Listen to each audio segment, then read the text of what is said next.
నుండి. స్కూల్స్ చూడండి, గవర్నమెంట్ స్కూల్స్కి వెళ్ళి ఒకసారి అక్కడ ఉన్న పరిస్థితులు చూడండి. గవర్నమెంట్ కాలేజెస్ చూడండి, ఇంటర్మీడియట్ కాలేజెస్ కానీ డిగ్రీ కాలేజెస్ కానీ లెక్చరర్స్ సరిగ్గా ఉండరు, పాఠాలు సరిగ్గా చెప్పరు. ఆ 10th క్లాస్ స్టూడెంట్స్కి ఎట్లా ప్రిపేర్ అవుతున్నారు మీరు 10th బోర్డ్ ఎగ్జామ్స్ అని అడిగితే, గవర్నమెంట్ స్కూల్ స్టూడెంట్స్ని నేను నా సొంతంగా అడిగినప్పుడు వాళ్ళ నుండి వచ్చేది ఒకటే జవాబు, ఏముంది మాకు చిట్ ఇప్పిస్తారు, పాస్ చేస్తారు, మేము పాస్ అయిపోతాం అంతే, అంతకు మించి ఆన్సర్ లేదు.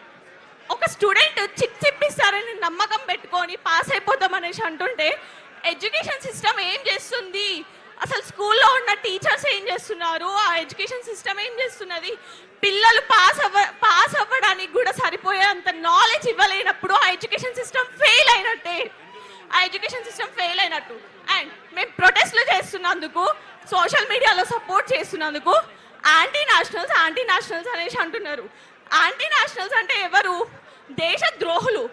మా రైట్ కోసం, మా ఫండమెంటల్ రైట్ కోసం మేము పోరాడుతున్నాము, అది కూడా మేము ఓటేసి మేము నమ్ముకున్న నాయకులని. అకౌంటబుల్గా ఉండండి, మీరు చేసే పనులకి రెస్పాన్సిబుల్గా ఉండండి. మీరు చేసే పనులకని క్వశ్చన్ చేస్తే అది యాంటీ నేషనలిజం ఎట్లా అవుతుంది? అది ప్యూర్ డెమోక్రసీ అవుతుంది. డెమోక్రసీకి యాంటీ నేషనలిజంకి తేడా తెలుసుకొని యాంటీ నేషనలిస్ట్ అనండి ఫస్ట్ మీరు.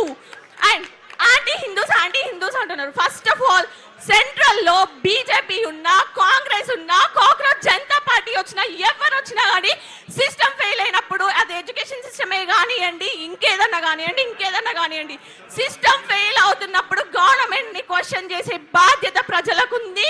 మేము చేస్తూనే ఉంటాము. సిస్టమ్ ప్రాపర్ గా ఉండే అంతవరకు, గవర్నెన్స్ ప్రాపర్ గా అయ్యే అంతవరకు.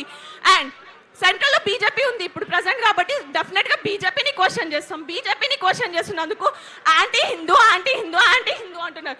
First of all basic common sense ఉండే, religion is different, politics is different. Religion is personal beliefs, politics is societal governance. దానికి తేడా తెలుసుకొని మాట్లాడండి.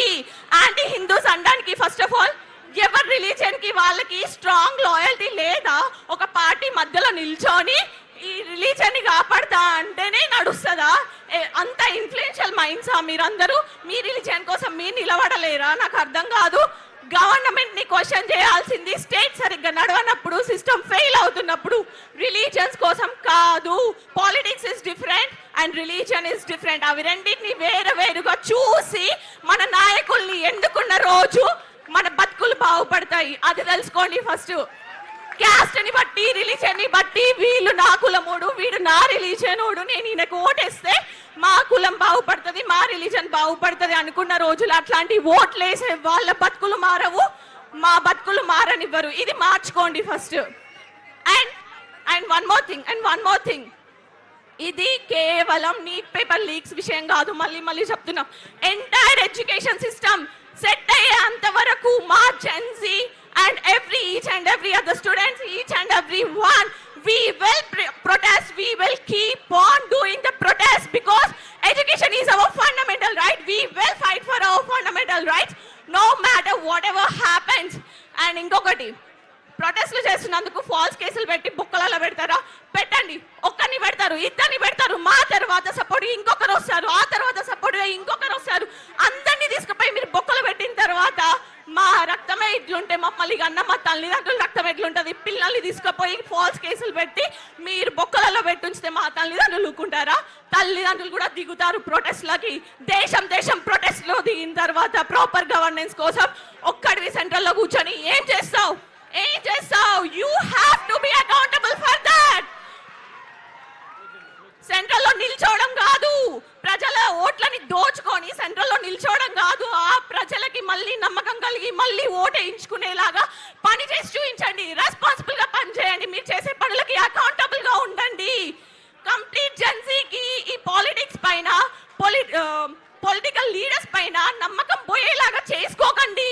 Because we look up to you. మేము మిమ్మల్ని నమ్ముకొని మేము ఓటేసినాము. మేము మీ స్టేజ్ వరకు రాలేకనే కదా మా వాయిస్ మీరు మాట్లాడతారనేసి, మా కళలు మీరు తీరుస్తారనేసి, మా ఓట్ల రూపంలో మిమ్మల్ని నిలబెట్టుకుంటుంటే మీరు you keep on failing us every time we vote, you keep on failing us.